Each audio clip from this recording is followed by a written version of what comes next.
Hello everyone, welcome back to my YouTube channel. So this is part 2 of chapter 1 chemical reactions and equations. Part 1 में already upload कर चुकी हूँ. उसमें हमने discuss किया था how to write the chemical equation, how to balance the chemical equations और difference between physical change and chemical change, chemical reaction and chemical equation क्या होती हैं, ये सारी चीज़ें हमने उस वीडियो में डिस्कस की थी. तो इस वाली वीडियो में हम डिस्कस करेंगे all the types of reaction कि रिएक्शन कितने टाइप के होते हैं. सपोज कॉम्बिनेशन रिएक्शन होता है, डिकम्पोजिशन होता है, डिस्प्लेसमेंट, डबल डिस्प्लेसमेंट और भी फर्दर स्मॉल स्मॉल टाइप्स के हमारे पास रिएक्शंस होते हैं बहुत सारे. तो वो सब हम इस वीडियो में डिस्कस करने वाले हैं. So let's get started.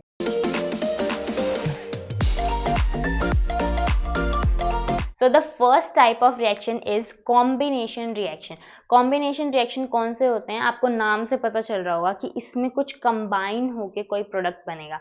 ठीक है. So combination reactions are in this क्या होता है, single product is formed from two और मोर रिएक्टेंट्स. मीन्स हमारे पास रिएक्टेंट जो होंगे वो टू और मोर होंगे. मीन्स वन से ज़्यादा होनी चाहिए.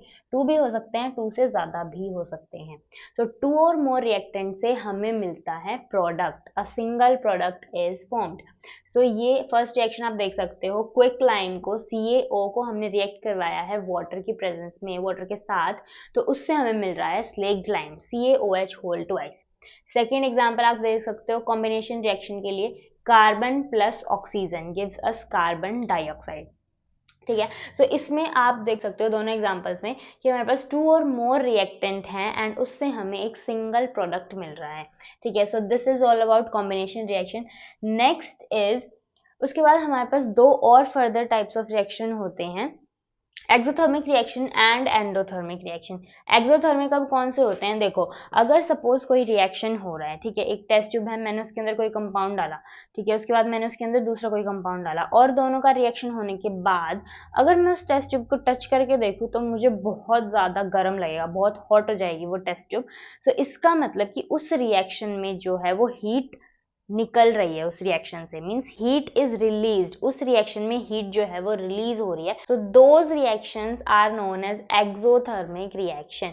उन रिएक्शन को हम एक्सोथर्मिक रिएक्शन बोलते हैं. Reactions in which heat is released along with the formation of products. Products के साथ साथ हमारे पास यहाँ पर हीट भी रिलीज होती है. ठीक है. So first example is methane. CH4 क्या होता है, मीथेन. ये हमने carbon and its compound chapter में पढ़ा था, इसका नोमेनक्लेचर कैसे करते हैं. ठीक है. सो मीथेन को हमने ऑक्सीजन की प्रेजेंस में रिएक्ट करवाया तो उससे हमें क्या मिला, कार्बन डाइऑक्साइड मिली, वाटर एंड हीट. ठीक है. हीट निकल रही है, इसका मतलब ये रिएक्शन कैसा है, एक्सोथर्मिक रिएक्शन है. Next example is glucose. तो ड्यूरिंग डाइजेशन के टाइम पे क्या होता है, सपोज आपने फूड कंज्यूम किया, ठीक है, फिर वो फूड जब स्टमक में जाएगा वहाँ पे जो डाइजेशन का प्रोसेस होता है उसमें क्या होता है, उसमें जो भी फूड हमने खाया है वो जो है वो स्मॉलर पीसेस में ब्रेक डाउन हो जाता है. सपोज हमने कोई भी ऐसा फूड कंज्यूम किया जिसमें कार्बोहाइड्रेट्स थे, ठीक है, तो कार्बोहाइड्रेट जो है वो ब्रेक डाउन होके सिंपलर फॉर्म यानी कि ग्लूकोज में कन्वर्ट हो जाते हैं. ठीक है. फिर अब जो वो ग्लूकोज है वो रिएक्ट करेगा ऑक्सीजन के साथ एंड वाटर के साथ. ये ऑक्सीजन हमारे पास कहाँ से आई, जो हम ब्रीथिंग करते टाइम एयर लेते हैं उसके बाद ऑक्सीजन हमारे अंदर रह जाती है एंड कार्बन डाइऑक्साइड निकल जाती है. सो वो वाली ऑक्सीजन यहाँ पर एंड वाटर. सो इन तीनों चीज़ों का रिएक्शन होने के बाद हमें क्या क्या मिलता है, कार्बन डाइऑक्साइड मिलती है, वाटर मिलता है एंड एनर्जी मिलती है. सो दिस इज हाउ हम बोलते हैं कि खाना खाने से हमें एनर्जी मिलती है. सो फूड से हमें एनर्जी ऐसे मिलती है. ये रिएक्शन भी हमारा जो है वो एक्सोथर्मिक होता है क्योंकि यहाँ पे हीट निकल रही है in the form of energy. ठीक है. So next are endothermic reaction. Endothermic कौन से होते हैं, reactions in which heat energy is absorbed. वो वाले रिएक्शन जिसमें एनर्जी जो है वो एब्जॉर्ब हो रही है. सपोज वही टेस्ट ट्यूब वाला एग्जांपल लेते हैं. टेस्ट ट्यूब ली मैंने, उसमें कोई मैंने केमिकल डाला, फिर मैंने दूसरा केमिकल डाला, उसके बाद आप अगर उस टेस्ट ट्यूब को टच करके देखोगे आपको इतना कूल फील होगा, कोल्ड बिल्कुल, आपको वो टेस्ट ट्यूब जो है वो ठंडी हो जाएगी. सो उस रिएक्शन को हम बोलते हैं एंडोथर्मिक रिएक्शन. मीन्स जितनी भी उसके पास नॉर्मल टेम्परेचर था, सपोज रूम टेम्परेचर था, तो जितनी भी उसके पास हीट थी वो भी उसने एब्जॉर्ब कर ली और वो और ज़्यादा ठंडा हो गया. ठीक ठीक है। सो इन रिएक्शंस को हम बोलते हैं endothermic reaction.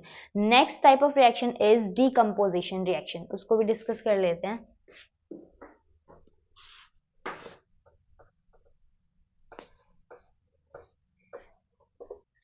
So the second type of reaction is decomposition reaction. Decomposition reaction में क्या होता है? Decomposition आपको नाम से ही पता चल रहा है कि इसमें हमारे पास होता है सिंगल रिएक्टेंट। तो सिंगल रिएक्टेंट जो है वो ब्रेक डाउन करता है to give simpler product. So it means कि हमारे पास एक रिएक्टेंट होगा एंड उससे ब्रेक डाउन होके हमें बहुत सारे प्रोडक्ट्स मिलने वाले हैं। So it is totally opposite of combination reaction, ठीक है। उसमें हमारे पास 2 और मोर रिएक्टेंट होते थे एंड प्रोडक्ट हमारे पास 1 होता था। अब हमारे पास प्रोडक्ट जो है वो सिंगल है एंड अब हमारे पास रिएक्टेंट जो है वो सिंगल है एंड प्रोडक्ट हमें बहुत सारे मिल रहे हैं, मोर देन 1, ठीक है। सो ये फर्स्ट एग्जांपल है, सपोज फेरस सल्फेट है हमारे पास और अगर मैं उसको हीट करती हूँ ना, this symbol is used to represent heat, कि मैंने इस रिएक्शन में हीट दी है, मैंने फेरस सल्फेट को हीट किया तो उसके बाद वो ब्रेक डाउन हो जाएगा फेरिक ऑक्साइड में, सल्फर डाइऑक्साइड में एंड SO3 सल्फर ट्राइऑक्साइड में। इन सारी चीज़ों में वो ब्रेक डाउन हो जाएगा। नेक्स्ट एग्जांपल ले सकते हैं हम कैल्शियम कार्बोनेट का। कैल्शियम कार्बोनेट को हम लाइमस्टोन भी बोलते हैं, ठीक है। तो उसको भी अगर मैं हीट करती हूँ तो मुझे क्विकलाइम यानी कि CaO मिलेगा एंड CO2 गैस मिलेगी, ठीक है। सो अब डिकम्पोजिशन रिएक्शन के भी फर्दर पार्ट्स होते हैं। So first part of decomposition reaction is thermal decomposition. Thermal decomposition देखो क्या होता है, थर्मल मींस हीट। अगर आपको कहीं भी थर्मल वर्ड अगर मिल जाए तो उसका मतलब होता है हीट, कि उस रिएक्शन में कहीं ना कहीं हीट की इन्वॉल्वमेंट हो रही है। सो थर्मल डिकम्पोजिशन रिएक्शन कौन से होंगे अब? When a decomposition reaction is carried out by heating, then it is known as thermal decomposition reaction. कि अगर मैं किसी कंपाउंड को डिकम्पोज कर रही हूँ with the help of heating तो वो रिएक्शन हो जाएगा थर्मल डिकम्पोजिशन। तो इसका मतलब तो ऊपर जो हमने 2 रिएक्शंस पढ़े हैं वो दोनों ही कौन से हैं? थर्मल डिकम्पोजिशन रिएक्शन, क्योंकि दोनों ही रिएक्शन में हीट की मदद से हमारे पास प्रोडक्ट्स मिल रहे हैं, ठीक है। आ गया समझ। नेक्स्ट एग्जांपल इज फोटोलिसिस, या फिर हम इसको फोटोकेमिकल रिएक्शन भी बोलते हैं। देखो फोटो मींस क्या होता है? लाइट, ठीक है। सो फोटोलिसिस या फोटोकेमिकल रिएक्शंस क्या होते हैं? जो सनलाइट की प्रेजेंस में होते हैं, ठीक है। सनलाइट को हम Hν से भी रिप्रेजेंट कर सकते हैं। तो इसको अगर एंड हीट को हम स्मॉल ट्रायंगल यानी कि डेल्टा से रिप्रेजेंट करते हैं। सो इसमें देखो क्या हुआ, AgCl सिल्वर क्लोराइड को जब मैंने सनलाइट में रखा, सनलाइट की प्रेजेंस में जब मैंने उसको रिएक्ट करवाया तो उससे हमें मिला सिल्वर एंड क्लोरीन गैस, ठीक है। तो सिल्वर क्लोराइड जो है वो ब्रेक डाउन हो गया सिल्वर में एंड क्लोरीन गैस में। तो ब्रेक डाउन हुआ है, 1 रिएक्टेंट से मोर देन 1 प्रोडक्ट मिला है, then it is a decomposition reaction. और डीकम्पोजिशन भी कौन सा? फोटोलिसिस या फिर photochemical decomposition reaction. Next example is electrolysis. अब इलेक्ट्रोलिसिस क्या होता है? इलेक्ट्रोलिसिस वो वाले डिकम्पोजिशन रिएक्शंस होते हैं जिसमें हम रिएक्टेंट को डिकम्पोज करवाते हैं with the help of electricity. Electricity उस कंपाउंड को प्रोवाइड करके हम उसको ब्रेक डाउन करते हैं। सपोज इसका एग्जांपल है वाटर को, अगर मैं वाटर के अंदर इलेक्ट्रिसिटी प्रोवाइड करूं तो वाटर हमारा ब्रेक डाउन हो जाएगा H2 में एंड O2 में। ये एक्सपेरिमेंट हमने किया भी था एंड इस पर मैंने एक शॉर्ट अपलोड की थी जिसमें मैंने आपको करके दिखाया था कि अगर हम वाटर में ग्रेफाइट की रोड्स को डालते हैं एंड उसको अगर हम बैटरी से कनेक्ट करके इलेक्ट्रिसिटी उसके थ्रू पास करवाते हैं तो एक ग्रेफाइट रोड पे आपको हाइड्रोजन दिख रही थी, दूसरे वाले पे आपको ऑक्सीजन दिख रही थी। एंड हाइड्रोजन को हमने चेक भी किया था experimentally by using a burning candle और वहां पे पॉप साउंड आई थी। उससे हमें कंफर्म हो गया था दैट H2 गैस रिलीज हो रही है एंड दूसरे वाली ग्रेफाइट पे ऑक्सीजन गैस रिलीज हो रही थी, ठीक है। सो इस एक्सपेरिमेंट को आप जाके देख भी सकते हो, मेरी शॉर्ट्स वाली फीड में आपको मिल जाएगा। Next is lead nitrate. Lead nitrate को जब मैंने हीट करवाया तो उससे मुझे 3 प्रोडक्ट्स मिल रहे हैं। अब लेड ऑक्साइड मिल रहा है, नाइट्रोजन डाइऑक्साइड मिल रहा है एंड ऑक्सीजन मिल रहा है। सो क्या आप मुझे बता सकते हो कि जो लास्ट वाला रिएक्शन है ये कौन सा टाइप ऑफ रिएक्शन है इन तीनों में से?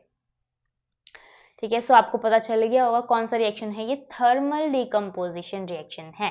यस, थर्मल किस लिए है? बिकॉज यहाँ पे हीट की इन्वॉल्वमेंट हो रही है, हीट की हेल्प से ये वाला कंपाउंड जो है वो ब्रेक डाउन हो रहा है, ठीक है, आई होप आपको समझ आया होगा decomposition. So now let's move to displacement reaction and double displacement reaction. ठीक है, so now the third type of reaction is displacement reaction. So displacement reactions कौन से होते हैं? Displacement reactions में one element displaces another element from its compound. So इसमें क्या होता है, एक element जो है वो दूसरे element को displace कर देता है, means उसका place ले लेता है in any compound. ठीक है, so किसी भी compound में suppose हमारे पास copper sulfate compound था CuSO4, उसमें मैंने आयरन डाल दिया। ठीक है, CuSO4 के कंपाउंड में मैंने आयरन डाल दिया। अब आयरन जो है वो Cu से ज़्यादा रिएक्टिव है। ठीक है, ये आप रिएक्टिविटी सीरीज पढ़ोगे metals and non metals chapter में, वहाँ पे आपको रिएक्टिविटी सीरीज को लर्न करना है। उससे आपको पता चलेगा कि कौन सा मेटल जो है वो ज़्यादा रिएक्टिव है और कौन सा मेटल जो है वो कम रिएक्टिव है। तो जो मोर रिएक्टिव एलिमेंट होगा ना, वो लेस रिएक्टिव एलिमेंट को डिस्प्लेस कर सकता है, लेकिन लेस रिएक्टिव एलिमेंट जो है वो मोर रिएक्टिव एलिमेंट को डिस्प्लेस नहीं कर सकता है। ठीक है, सो वो आपको लर्न करनी पड़ेगी टेबल। उसमें मैंने एक शॉर्ट भी बनाई थी जिससे आप इजी ट्रिक से रिएक्टिविटी सीरीज को लर्न कर सकते हो। तो अगर आपको इजी ट्रिक से लर्न करना है तो आप वो मेरी शॉर्ट वीडियो भी जाकर देख सकते हैं। ठीक है, सो अब इसमें देखो क्या हुआ है, आयरन को मैंने जैसे ही कॉपर सल्फेट में डाला तो आयरन जो है वो कॉपर को डिस्प्लेस कर लेगा, इसकी स्पेस, इसका प्लेस ले लेगा एंड FeSO4 फेरस सल्फेट बना देगा। कॉपर बेचारा साइड में रह जाएगा।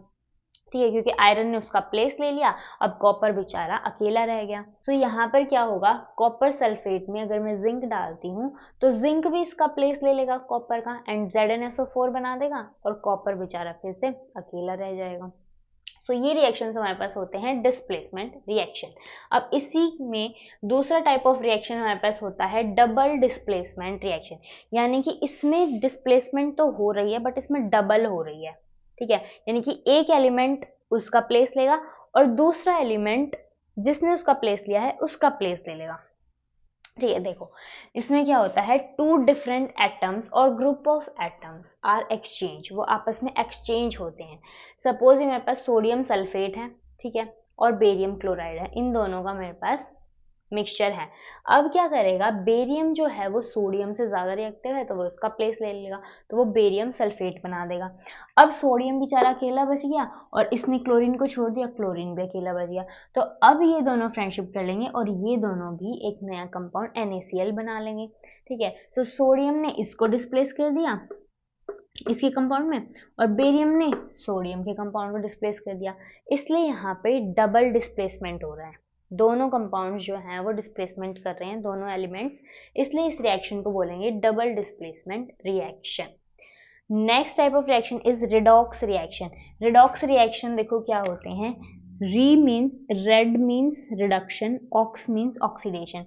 तो इस रिएक्शन में रिडक्शन भी होगी एंड ऑक्सीजन, दोनों ही रिएक्शंस होते हैं साइमल्टेनियसली, एक साथ। ठीक है, एक ही टाइम पे रिडक्शन भी होगा एंड ऑक्सीडेशन, दोनों चीजें होंगी। सो अब ऑक्सीडेशन क्या होता है एंड रिडक्शन क्या होता है? सो ऑक्सीडेशन तो होता है, ऑक्सी मीन्स ऑक्सीजन।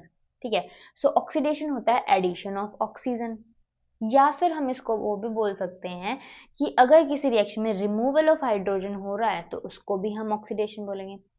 मीन्स किसी भी रिएक्शन में या तो ऑक्सीजन ऐड होना चाहिए या फिर हाइड्रोजन रिमूव होना चाहिए, तो दोनों ही केसेस में वो रिएक्शन बोला जाएगा ऑक्सीडेशन रिएक्शन। या फिर इसमें एक और केस होता है that is loss of electron. तो अगर किसी भी रिएक्शन में इलेक्ट्रॉन का लॉस हो रहा है ना, तो उस रिएक्शन को भी हम ऑक्सीडेशन बोलेंगे। एग्जाम्पल देख लेते हैं, Cu प्लस में O2, उसको मैंने हीट किया दोनों को जब, तो मुझे मिला CuO, कॉपर ऑक्साइड मिला। ठीक है, तो अब यहाँ पे देखो कॉपर के पास ऑक्सीजन नहीं था, ऑक्सीजन ऐड हो गए, अब कॉपर के पास ऑक्सीजन आ गया, तो इसलिए इस रिएक्शन को हम बोलेंगे ऑक्सीडेशन रिएक्शन। ठीक है, इजी था। अब रिडक्शन क्या होता है? Reduction means, oxidation means addition of oxygen, reduction means removal of oxygen. ठीक है, रिडक्शन होता है रिमूवल ऑफ ऑक्सीजन, फिर उसका ऑपोजिट कर देंगे तो या फिर एडिशन ऑफ हाइड्रोजन हो, या तो किसी भी रिएक्शन में एडिशन ऑफ हाइड्रोजन हो या फिर उसमें रिमूवल ऑफ ऑक्सीजन हो, तो उस रिएक्शन को हम बोलेंगे रिडक्शन रिएक्शन। और अगर इलेक्ट्रॉन्स की बात करें तो उसमें होना चाहिए गेन ऑफ इलेक्ट्रॉन। मीन्स अगर किसी भी कंपाउंड में वो जो प्रोडक्ट है वो गेन कर रहा है इलेक्ट्रॉन्स को, तो उसको हम रिडक्शन रिएक्शन बोलेंगे। एग्जाम्पल देख लेते हैं। CuO प्लस में H2, कॉपर ऑक्साइड में मैंने हाइड्रोजन गैस डाल दी, ठीक है। तो अब ये हाइड्रोजन क्या करेगी, इस ऑक्सीजन को ले लेगी, ठीक है। सो अब कॉपर के पास ऑक्सीजन था, अब बेचारे कॉपर के पास ऑक्सीजन नहीं है, ऑक्सीजन चला गया, रिमूव हो गया। तो इसलिए यहाँ पे क्योंकि रिमूवल ऑफ ऑक्सीजन हुआ है, तो इस रिएक्शन को हम बोलेंगे रिडक्शन रिएक्शन, ठीक है। तो ये तो बात हो गई ऑक्सीडेशन क्या होता है एंड रिडक्शन क्या होता है। अब मैंने आपको बोला था कि जब साइमल्टेनियसली ऑक्सीडेशन भी हो रहा है एक ही रिएक्शन में एंड उसी रिएक्शन में रिडक्शन भी हो रहा है, तो उस रिएक्शन को हम रिडॉक्स रिएक्शन बोलेंगे। तो रिडॉक्स का भी एग्जांपल देख लेते हैं। रिडॉक्स के लिए हमारे पास ये एग्जांपल है CuO प्लस में H2। तो कॉपर ऑक्साइड को मैंने, वही वाला एग्जांपल है ये, ठीक है। सो उसमें हम रिडक्शन का बता रहे थे, यहाँ पे हम दोनों चीज़ों को डिस्कस करेंगे। तो अब यहाँ पे देखो, कॉपर ऑक्साइड जो है वो रिड्यूस हो गया है कॉपर में। रिड्यूस मैंने क्यों बोला, क्योंकि यहाँ पे इसके पास ऑक्सीजन था, अब इसके पास ऑक्सीजन नहीं है, तो इसका मतलब रिमूवल ऑफ ऑक्सीजन क्या होता था हमारा, रिडक्शन। मैंने यहाँ पे लिख दिया रिडक्शन हो रहा है। उसके बाद इसमें देखो, इसी रिएक्शन में रिडक्शन भी आपको मिलेगा, ऑक्सीडेशन भी मिलेगा, तभी ये रिएक्शन जो है वो रिडॉक्स रिएक्शन है। तो यहाँ पे देखो, इसको मैं बोलूँगी ऑक्सीडेशन। ऑक्सीडेशन किस लिए, बिकॉज यहाँ पे जो H2 था, पहले इसके पास ऑक्सीजन नहीं था, बट अब इसके पास ऑक्सीजन आ गया है। तो यहाँ पर क्या हो रहा है, addition of oxygen. Addition of oxygen means oxidation, ठीक है। तो इस रिएक्शन में हमारे पास ऑक्सीडेशन भी हो रहा है एंड रिडक्शन भी हो रहा है, इसलिए ये रिएक्शन जो है वो रिडॉक्स रिएक्शन हो जाएगा। नेक्स्ट इसका एक और एग्जांपल देख लेते हैं। ZnO में हमने कार्बन के साथ रिएक्ट करवाया तो हमें मिला जिंक प्लस CO। तो यहाँ पर देखो, ZnO जो है अब वो Zn में कन्वर्ट हो गया है, ठीक है। तो पहले जिंक ऑक्साइड था, अब पहले इसके पास ऑक्सीजन था, बट अब इसके पास ऑक्सीजन नहीं है, इसलिए ये कौन सा रिएक्शन हो जाएगा, रिडक्शन। बिकॉज यहाँ पर क्या हो रहा है, ऑक्सीजन का रिमूवल हो रहा है, ठीक है। उसके बाद यहाँ पर कार्बन था, ठीक है, कार्बन सिंगल था, अब प्रोडक्ट में जाके जो कार्बन है उसके पास ऑक्सीजन ऐड हो गया है, इसलिए इस रिएक्शन को हम बोलेंगे ऑक्सीडेशन। तो सेम इस रिएक्शन में भी रिडक्शन भी हो रहा है एंड साइमल्टेनियसली ऑक्सीडेशन भी हो रहा है। So this was the example of redox reaction. अब हमने displacement, double displacement and redox reaction, सारे रिएक्शंस हमने कवर अप कर लिए हैं, इस रिएक्शन में क्या क्या होता है। Next we comes to corrosion and rancidity. So corrosion क्या होता है, करोजन देखो आपको नाम से पता चल रहा है कि कोई भी चीज जो है, when any metal it gets corroded due to the presence of air, moisture, water, किसी भी या एसिड या बेस, किसी भी एजेंट की वजह से अगर कभी मेटल जो है वो करोड होना स्टार्ट हो जाता है, मींस वो डैमेज होना स्टार्ट हो जाता है, तो उस प्रोसेस को हम बोलते हैं करोजन। सपोज आपने आयरन मेटल देखा होगा, ठीक है। तो आयरन को कभी भी अगर हम वाटर में डिप करके रख दें या फिर एयर में ऐसे ही छोड़ दें, मॉइस्चर वाले एटमॉस्फेयर में, तो आप देखोगे कि थोड़े टाइम के बाद जो आयरन है उस पर ब्लैक ब्लैक कलर की लेयरिंग होना स्टार्ट हो जाती है, ठीक है। सो वो क्या होता है, आयरन जो है वो मॉइस्चर या एयर के साथ रिएक्ट करके उसका ऑक्सीडेशन हो जाता है, ठीक है। सो आयरन की ऑक्साइड की वो लेयर होती है जो उस पर डिपॉजिट होना स्टार्ट कर देती है एंड आयरन जो पहले बिल्कुल प्योर था अब वो डैमेज होना स्टार्ट हो जाता है, ठीक है। सो आयरन के केस में ब्राउन कलर की कोटिंग होती है। फिर आपने देखा होगा घर पे मम्मी वगैरह के जो ऑर्नामेंट्स होते हैं, लाइक सिल्वर का जो ज्वेलरी वगैरह होती है, तो उस पर ब्लैक कलर की कोटिंग होना स्टार्ट हो जाती है। तो जो सिल्वर मेटल है वो भी ऑक्सीडाइज हो जाता है ड्यू टू एयर या मॉइस्चर, किसी भी कंडीशन की वजह से, और उस पर भी एक उसकी ऑक्साइड की लेयर डिपॉजिट होना स्टार्ट हो जाती है और उस पर भी करोजन का प्रोसेस होता है। सेम अगर आपने कॉपर के यूटेंसिल्स वगैरह देखे हों तो उस पर ग्रीन कलर की कोटिंग होने लग जाती है, ठीक है, एयर के कांटेक्ट में आके। बहुत टाइम स्लोली स्लोली उस पर वो उसकी ऑक्साइड की लेयर डिपॉजिट होना स्टार्ट हो जाती है। सो ये हमारे पास था प्रोसेस ऑफ कोरोजन, कि कोरोजन कैसे होता है मेटल्स पे। So next is rancidity. अब रेंसिडिटी क्या होता है? देखो, रेंसिड का मतलब होता है सड़ना। कोई भी चीज़ अगर स्पॉइल हो रही है तो हम उसको बोलेंगे कि वो रेंसिड हो गई है। सो रेंसिडिटी क्या होती है? सपोज आपने देखा होगा कई बार जब हम फूड वगैरह जो होता है जिसमें ऑयल एंड फैट्स होते हैं, तो अगर हम उसको ओपनली ऐसे छोड़ देते हैं काफ़ी टाइम के लिए तो उसमें से स्मेल आना स्टार्ट हो जाता है, मीन्स वो खराब हो जाता है, डैमेज हो जाता है वो फूड। तो उसको हम बोलते हैं कि क्या हो गया है, उस फूड में ऑक्सीडेशन हो गया है, मीन्स ऑक्सीजन के साथ उसने रिएक्ट कर लिया है एंड अब उसने भी कोई ऐसा मीन्स न्यू कंपाउंड फॉर्म कर दिया है जिसकी वजह से वो स्मेल आती है एंड अब वो फूड जो है वो कंज्यूम करने के लायक नहीं बचा है। सो ये होता है रेंसिडिटी। इसीलिए रेंसिडिटी से बचाने के लिए हम एंटीऑक्सीडेंट सब्सटेंसेस यूज करते हैं। कौन से सब्सटेंसेस यूज करते हैं? एंटीऑक्सीडेंट्स। देखो, एंटी का मतलब होता है स्टॉप करना किसी भी चीज को, ठीक है, एंड ऑक्सीडेंट्स होते हैं जो क्या करते हैं? ऑक्सीडेशन करते हैं, मीन्स किसी भी सब्सटेंस में ऑक्सीजन को ऐड करेंगे। सो इसलिए रेंसिडिटी से बचाने के लिए हम एंटीऑक्सीडेंट्स का यूज कर सकते हैं एंड अपने फूड को प्रिजर्व कर सकते हैं। इसका एक और एग्जाम्पल अगर आपने देखा होगा, जो चिप्स के पैकेट वगैरह होते हैं वो बहुत ज्यादा स्वेलअप होते हैं एयर के साथ, उनके अंदर बहुत ज़्यादा एयर होती है, बट वो एयर नहीं होती, उनके अंदर होती है नाइट्रोजन गैस। नाइट्रोजन गैस उनके अंदर फिलअप की जाती है। वाई? बिकॉज नाइट्रोजन गैस की एक क्वालिटी होती है, it is an inert gas. Nitrogen gas होती है हमारे पास इनर्ट गैस। इनर्ट का मतलब होता है वो गैसेस जो किसी के साथ भी रिएक्ट नहीं करती, एयर वाटर किसी के साथ भी रिएक्ट नहीं करती हैं। सो इसलिए जो है उसके अंदर हम नाइट्रोजन गैस फिल करते हैं सो दैट जो बाहर का एटमॉस्फेयर है, जो जो भी एयर है, वो चिप्स के साथ रिएक्ट ना करे, ऑक्सीडेशन का प्रोसेस जो है वो ना हो।